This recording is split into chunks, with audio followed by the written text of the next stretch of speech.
Hello friends, ओम श्री गणेशाय नमः। ओम नमः शिवाय। आप सभी का स्वागत है आपके अपने यूट्यूब चैनल पर। फ्रेंड्स, आज हम आपको इस वीडियो में बताने जा रहे हैं हरतालिका तीज व्रत के नियम, व्रत का पारण कैसे करें, हरतालिका तीज व्रत की संपूर्ण पूजा विधि, व्रत कथा, महत्व और हरतालिका तीज की शुभ मुहूर्त के बारे में। फ्रेंड्स, वीडियो शुरू करने से पहले आपसे रिक्वेस्ट है, अगर आप हमारे चैनल पर नए हैं और आपने अभी तक चैनल को सब्सक्राइब नहीं किया है तो प्लीज सब्सक्राइब कीजिएगा चैनल को, साथ ही प्रेस कीजिएगा बेल आइकन को, जिससे नए वीडियो से रिलेटेड नोटिफिकेशन आपको तुरंत प्राप्त हो सके। और वीडियो पसंद आने पर वीडियो को लाइक और शेयर जरूर कीजिएगा ताकि सभी भक्तों को इस वीडियो का लाभ प्राप्त हो सके। और कमेंट बॉक्स में ओम नमः शिवाय जरूर लिखिएगा। हरतालिका तीज व्रत हिंदू धर्म में मनाया जाने वाला एक प्रमुख व्रत है।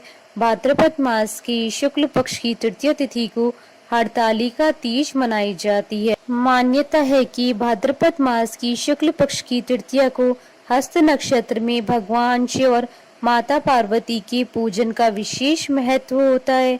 हरतालिका तीज व्रत कुंवारी और सौभाग्यवती स्त्रियां करती हैं। हरतालिका तीज व्रत निर्हार और निर्जला किया जाता है। मान्यता है कि इस व्रत को सबसे पहले माता पार्वती ने भगवान शंकर को पति के रूप में पाने के लिए किया था। हरतालिका तीज व्रत करने से महिलाओं को अखंड सौभाग्य की प्राप्ति होती है तथा कुंवारी कन्याओं को मनचाहे वर की प्राप्ति होती है। फ्रेंड्स, अब आइए जानते हैं हरतालिका तीज व्रत के नियमों के बारे में। हरतालिका तीज की पूजा गोधूली बेला में की जाती है। व्रत में हमेशा हाथ से बनाए हुए मिट्टी के शिव, पार्वती और गणेश जी की पूजा करनी चाहिए। यह व्रत निर्जला रखना होता है। पहले तीज के व्रत से जो नियम आपने उठाए हैं वही नियम अंत तक पालन करने होंगे। तीज का व्रत एक बार रखने के बाद इसे हर साल रखना होता है। यदि आप बीमार हैं या किसी कारणवश व्रत आगे नहीं रख सकते हैं तो इस व्रत का विधिवत उद्यापन करें या व्रत अपनी सास देवरानी को दे दें। व्रत के दौरान फल जल कुछ भी ग्रहण नहीं करना होता है। 24 घंटे का यह व्रत हर साल ऐसे ही पालन करना होगा। व्रत का संकल्प लेकर पूजा प्रारंभ करनी चाहिए। व्रत के दिन 16 श्रृंगार करने जरूरी होते हैं।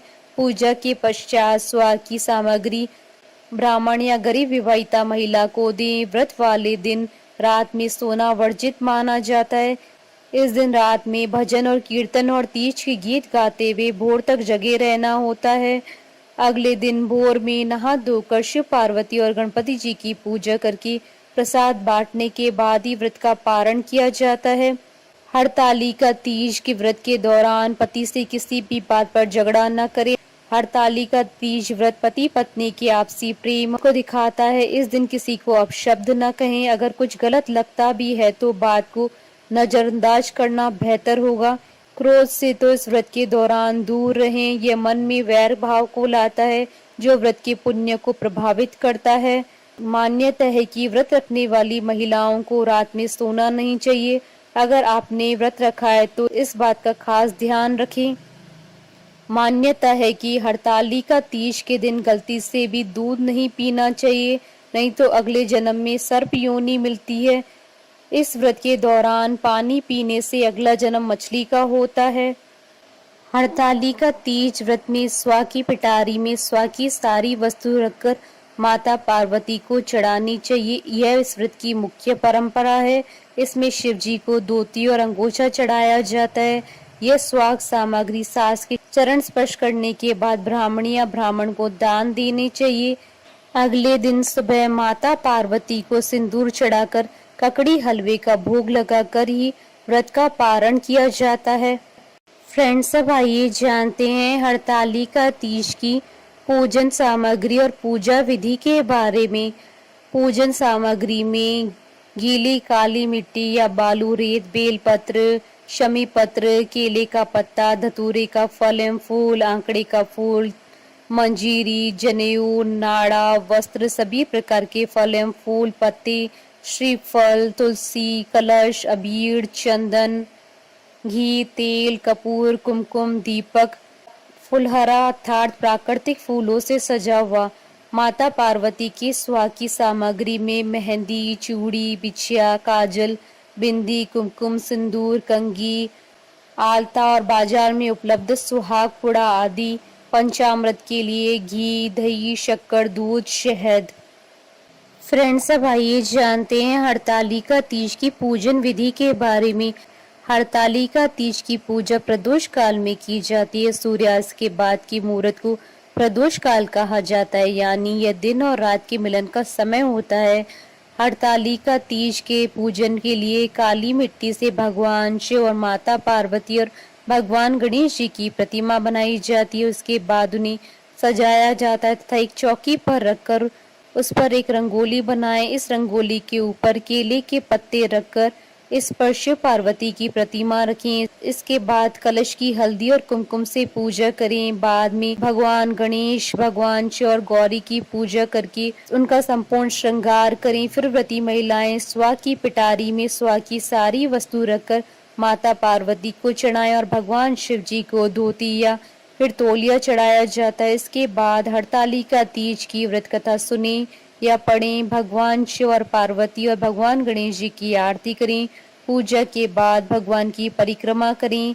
इस प्रकार व्रती महिलाएं पूजन करने के बाद रात भर जागरण करें। अगले दिन सुबह स्नान के बाद माता पार्वती को सिंदूर चढ़ाएं। उसके बाद हलवे और ककड़ी का भोग लगाकर अपने व्रत का पारण करें। फ्रेंड्स, अब आइए जानते हैं साल 2023 की हरतालिका तीज के शुभ मुहूर्त के बारे में। हिंदू पंचांग के अनुसार साल 2023 की हरतालिका तीज का व्रत 18 सितंबर 2023 सोमवार के दिन है। भाद्रपद शुक्ल तृतीय तिथि प्रारंभ होगी 17 सितंबर 2023 को सुबह 11:08 पर और भाद्रपद शुक्ल तृतीय तिथि का समापन होगा 18 सितंबर 2023 को दोपहर 12:39 पर। उदय तिथि के आधार पर हरतालिका तीज का व्रत 18 सितंबर 2023 सोमवार के दिन रखा जाएगा। सोमवार के दिन हरतालिका तीज व्रत का आना बेहद ही महाशुभ संयोग है, क्योंकि सोमवार का दिन भगवान शिव जी को समर्पित होता है और हरतालिका तीज के दौरान भी माता पार्वती और भगवान शिव जी की पूजा की जाती है। और इसी के साथ ही इस दिन रवि योग का महासंयोग भी बन रहा है। इस योग में हरतालिका तीज का व्रत और पूजन करने से हरतालिका तीज व्रत का फल कई गुना अधिक प्राप्त होगा। और प्रातःकाल पूजा का शुभ मुहूर्त रहेगा 18 सितंबर 2023 को सुबह 6:13 से सुबह 8:40 तक। कुल अवधि 2 घंटे 27 मिनट है और प्रदोष काल पूजन का समय रहेगा 18 सितंबर 2023 को शाम 6:23 से रात्रि 8:44 तक। और व्रत पारण का समय रहेगा 19 सितंबर 2023 को सूर्योदय के बाद। और उस दिन रवि योग रहेगा 18 सितंबर 2023 को दोपहर 12:08 से अगले दिन 19 सितंबर 2023 को सुबह 6:14 तक। और अभिजीत मुहूर्त रहेगा 18 सितंबर 2023 को सुबह 11:56 से दोपहर 12:45 तक। हरतालिका तीज की पौराणिक व्रत कथा। एक बार भगवान शिव जी ने पार्वती जी को उनकी पूर्व जन्म का स्मरण कराने के उद्देश्य से इस व्रत के महात्म्य की कथा कही थी। श्री भोले शंकर बोले, हे गौरी, पर्वतराज हिमालय पर स्थित गंगा के तट पर तुमने अपनी बाल्यावस्था में 12 वर्षों तक अधोमुखी होकर घोर तप किया था। इतनी अवधि में तुमने अन्न न खाकर पेड़ों के सूखे पत्ते चबाकर व्यतीत किए। माघ की विकराल शीतलता में तुमने निरंतर जल में प्रवेश करके तप किया। वैशाख की जला देने वाली गर्मी में तुमने पंचाग्नि से शरीर को तपाया। श्रावण की मूसलाधार वर्षा में खुले आसमान के नीचे बिना अन्न जल ग्रहण किए समय व्यतीत किया। तुम्हारे पिता तुम्हारी कष्ट साध्य तपस्या को देखकर बड़े दुखी होते थे, उन्हें बड़ा कलेश होता था। तब एक दिन तुम्हारी तपस्या तथा पिता के कलेश को देखकर नारद जी तुम्हारे घर पधारे। तुम्हारे पिता ने हृदय से अतिथि सत्कार करके उनके आने का कारण पूछा। नारद जी ने कहा, गिरिराज, मैं भगवान विष्णु के भेजने पर यहाँ उपस्थित हुआ हूँ। आपकी कन्या ने बड़ा कठोर तप किया है, इससे प्रसन्न होकर वे आपकी सुपुत्री से विवाह करना चाहते हैं। संदर्भ में आपकी राय जानना चाहता हूँ। नारद जी की बात सुनकर गिरिराज गदगद हो उठे। उनके तो जैसे सारे कलेश ही दूर हो गए। प्रसन्नचित होकर वे बोले, श्रीमान, यदि स्वयं विष्णु मेरी कन्या का वरण करना चाहते हैं तो भला मुझे क्या आपत्ति हो सकती है। वे तो साक्षात ब्रह्म है। हे महर्षि, यह तो हर पिता की इच्छा होती है कि उसकी पुत्री सुख संपदा से युक्त पति के घर की लक्ष्मी बने। पिता की सार्थकता इसी में है कि पति के घर जाकर उसकी पुत्री पिता के घर से अधिक सुखी रहे। तुम्हारे पिता की स्वीकृति पाकर नारद जी विष्णु जी के पास गए और उनसे तुम्हारे ब्याह के निश्चित होने का समाचार सुनाया। मगर इस विवाह के संबंध की बात जब तुम्हारे कान में पड़ी तो तुम्हारे दुख का ठिकाना ना रहा। तुम्हारी एक सखी ने तुम्हारी इस मानसिक दशा को समझ लिया और उसने तुमसे उस विक्षिप्तता का कारण जानना चाहा। तब तुमने बताया, मैंने सच्चे हृदय से भगवान शिव शंकर का वरण किया है, किंतु मेरे पिता ने मेरा विवाह विष्णु जी के साथ निश्चित कर दिया है। मैं विचित्र धर्म संकट में हूँ, अब क्या करूँ। प्राण छोड़ देने के अतिरिक्त अब कोई भी उपाय शेष नहीं बचा है। तुम्हारी सखी बड़ी ही समझदार और सूझबूझ वाली थी। उसने कहा, सखी, प्राण त्यागने का इसमें कारण ही क्या है। संकट के मौके पर धैर्य से काम लेना चाहिए। नारी के जीवन की सार्थकता इसी में है कि पति रूप में हृदय से जिसे एक बार स्वीकार कर लिया, जीवन पर्यंत उसे ही निर्वाह करे। सच्ची आस्था और एक निष्ठा के समक्ष तो ईश्वर को भी समर्पण करना पड़ता है। मैं तुम्हें घनघोर जंगल में ले चलती हूँ, जो साधना स्थली भी हो, और जहाँ तुम्हारे पिता तुम्हें खोज भी ना पाए, वहां तुम साधना में लीन हो जाना। मुझे विश्वास है कि ईश्वर अवश्य ही तुम्हारी सहायता करेंगे। तुमने ऐसा ही किया। तुम्हारे पिता तुम्हें घर न पाकर बड़े दुखी तथा चिंतित हुए। वे सोचने लगे कि तुम जाने कहाँ चली गई। मैं विष्णु जी से उसका विवाह करने का प्रण कर चुका हूँ। यदि भगवान विष्णु बारात लेकर आ गए और कन्या घर पर न हुई तो बड़ा अपमान होगा। मैं तो कहीं मुंह दिखाने के योग्य भी नहीं रहूंगा। यही सब सोचकर गिरिराज ने जोर शोर से तुम्हारी खोज शुरू करवा दी। इधर तुम्हारी खोज होती रही और उधर तुम अपनी सखी के साथ नदी के तट पर एक गुफा में मेरी आराधना में लीन थी। भाद्रपद शुक्ल तृतीया को हस्त नक्षत्र था। उस दिन तुमने रेत के शिवलिंग का निर्माण करके व्रत किया। रात भर मेरी स्तुति के गीत गाकर जागी। तुम्हारी इस कष्ट साध्य तपस्या के प्रभाव से मेरा आसन डोलने लगा। मेरी समाधि टूट गई। मैं तुरंत तुम्हारे समक्ष जा पहुंचा और तुम्हारी तपस्या से प्रसन्न होकर तुमसे वर मांगने के लिए कहा। तब अपनी तपस्या के फलस्वरूप मुझे अपने समक्ष पाकर तुमने कहा, मैं हृदय से आपको पति के रूप में वरण कर चुकी हूँ।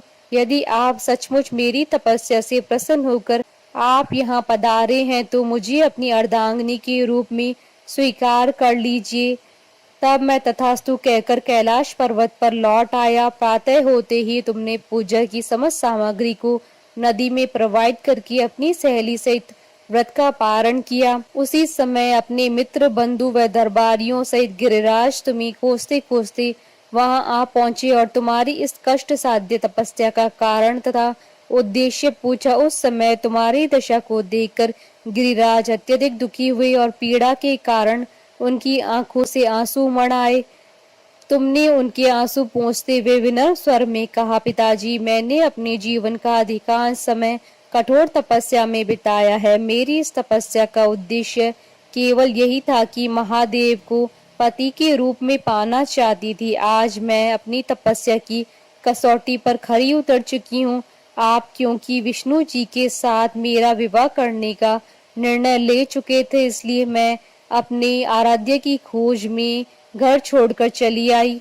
अब मैं आपके साथ इसी शर्त पर घर जाऊंगी कि आप मेरा विवाह विष्णु जी से न करके महादेव जी से करेंगे। गिरिराज मान गए और तुम्हें घर पर ले गए। कुछ समय के पश्चात शास्त्रोक्त विधि विधान पूर्वक उन्होंने हम दोनों को विवाह सूत्र में बांध दिया। हे पार्वती, भाद्रपद की शुक्ल तृतीया को तुमने मेरी आराधना करके जो व्रत किया था उसी के फलस्वरूप मेरा तुमसे विवाह हो सका। भगवान शिव ने आगे कहा, हे पार्वती, भाद्रपद की शुक्ल तृतीया को तुमने मेरी आराधना करके जो व्रत किया उसी की परिणाम स्वरूप हम दोनों का विवाह संभव हो सका। इस व्रत का महत्व यह है कि मैं इस व्रत को पूर्ण निष्ठा से करने वाली प्रत्येक स्त्री को मनोवांछित फल देता हूँ। भगवान शिव ने पार्वती जी से कहा, इस व्रत को जो भी स्त्री पूर्ण श्रद्धा से करेगी उसे तुम्हारी तरह अचल सुहाग प्राप्त होगा। इस व्रत को हरतालिका इसलिए कहा जाता है क्योंकि पार्वती की सखी उन्हें पिता और प्रदेश से हरकर जंगल में ले गई थी। हरत अर्थात हरण करना और तालिका अर्थात सखी। बोलिए भगवान शंकर माता पार्वती जी की जय। हमारे साथ इस वीडियो में अंत तक बने रहने के लिए आपका धन्यवाद। ओम श्री गणेशाय नमः। ओम नमः शिवाय।